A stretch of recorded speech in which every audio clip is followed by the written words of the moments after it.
Tonight, we're diving into 3 chilling true stories from American 7-Eleven night shift workers. So, turn up the volume, dim the lights, and if someone walks into your room while you're listening, don't assume it's human. Let's begin. The customer who never opened the door. Night shift at any 7-Eleven can be strange. But the store on Miller's Road had one rule every employee knew. If someone shows up at 3:13 a.m., don't make eye contact. Cal worked there for 6 months and heard all the rumors. Customers disappearing in the parking lot, the automatic doors opening on their own, normal, spooky night shift stuff, but nothing serious. Until the night he saw the man. It was 3:11 a.m.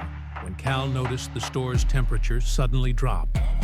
The Slurpee machine frosted over, the lights flickered, and the security monitors started glitching, like the signal was underwater. Then he saw the figure outside.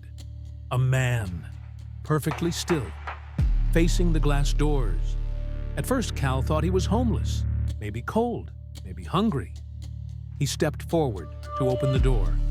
That's when he noticed something wrong. The automatic doors weren't opening. Not even a twitch. The man didn't knock, didn't move, didn't breathe. Just stared straight through the glass with those impossibly wide eyes. Cal lifted a hand to wave. The man slowly mirrored him. Perfectly. Too perfectly. Like a reflection, delayed by a few seconds. Then Cal realized the man's hand wasn't making contact with the glass. It was hovering a few inches in front of it. The doors claimed they were closed, but something was already inside. Cal's radio crackled. A voice whispered through static, "Don't let him in." Cal froze. No one else was working that night. When he looked back, the man was suddenly inches from the door, face pressed against the glass, smiling with teeth too long and too many. Still, the door didn't open. Cal backed up. The lights went dead. Every monitor shut off. Seconds later, the emergency lights flickered on. The man was gone. The only thing left was a handprint on the outside of the door. Long, bony fingers dragging downward like something had been pulled away. At 3:13 a.m. exactly. The automatic doors opened on their own. No one was around. But Cal quit the next morning. And now every new night shift worker hears the same warning. If someone stands outside and doesn't open the door, don't wait for them to knock. The walk-in freezer incident. Every 7-Eleven has stories, but the one in Pinewood, Colorado, has a freezer so cold that even the managers refuse to step inside after midnight, not because of the temperature, but because of what lives in there. Tara worked the night shift twice a week. She didn't mind the quiet.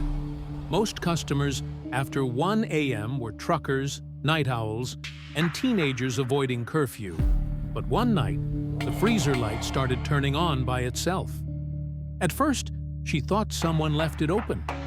But when she checked the footage later, something bothered her. The camera inside the freezer had no footage at all, just static. Every night after 12:07 a.m., the camera went completely dead. At 2 a.m., Tara heard banging inside the freezer. She almost called the police, until she remembered the store rule. Never open the freezer after 2 a.m., but the banging got louder, harder, like someone was trapped. She grabbed her keys anyway. The moment she touched the metal handle, a woman's voice whispered from behind the door, Too cold, let me out." Tara's heart dropped. Her hands shook as she unlocked the door. A wave of cold air hit her face, so cold it burned her skin. Inside was nothing, just frost-covered crates and frozen meals. She sighed, ready to step back out. Then something moved behind the stacks. A pale hand, long fingers curling over a crate. Tara stumbled backward as something crawled into the light. It was a woman, but wrong. Frozen skin, icicles dripping from her hair, eyes pale and glossy, like frost-bitten marbles. When she spoke, her jaw cracked like breaking ice. Close the door before it warms up. Tara slammed the door shut. She dropped the keys and ran. The banging came back, harder than before, shaking the shelves outside. By morning, everything was silent.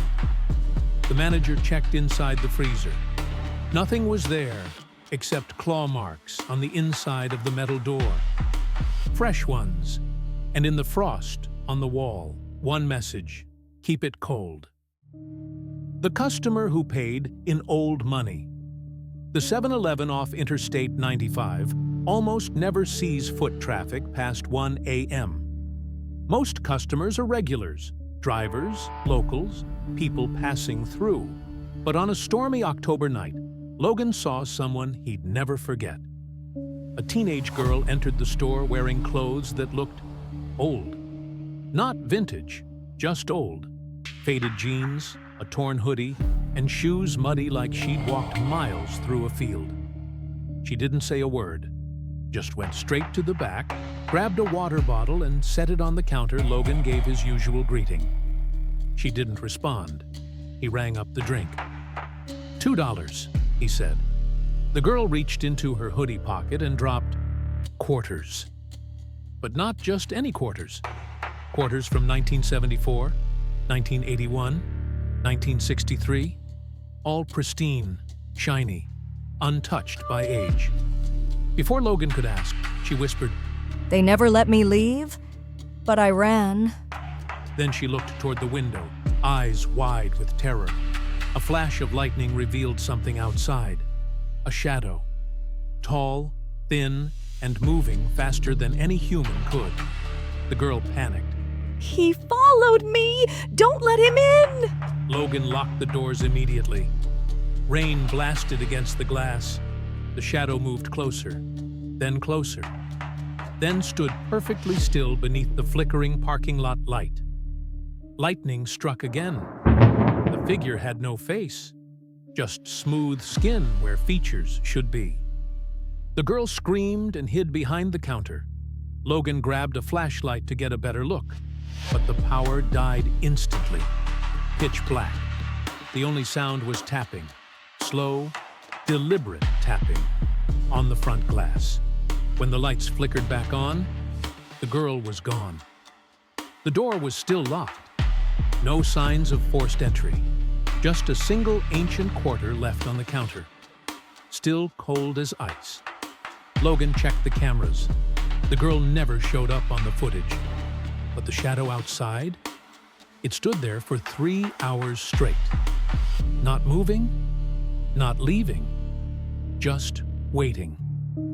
And every night since, someone pays with old coins before a storm. Thanks for watching. And if you ever find yourself alone in a 7-Eleven late at night, remember, not everything that walks in is looking for snacks.